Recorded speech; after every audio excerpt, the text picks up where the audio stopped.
magandang umaga po sa inyong lahat na nanonood sa YouTube ko. Pagagaling lang tayo sa bundok para mag second harvest tayo. Ito na ang hinarvest natin kaninang pangalawang harvest po ito.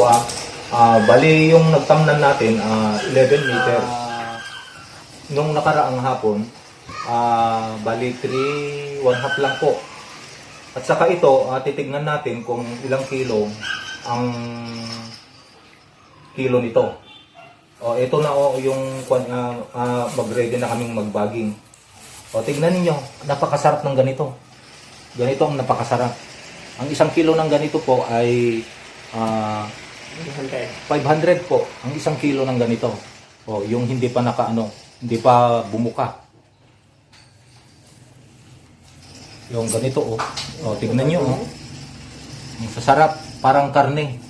Parang karne, paborito ni Mrs. ng ganito.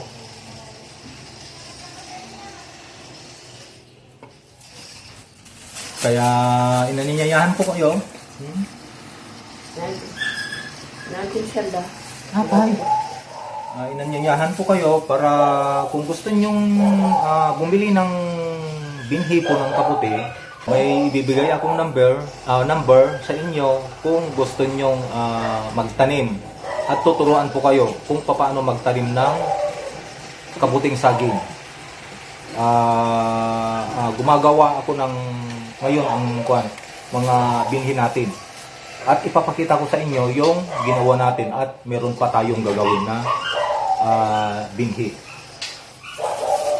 Kasi siguro hanggang 24 magtanim na naman tayo.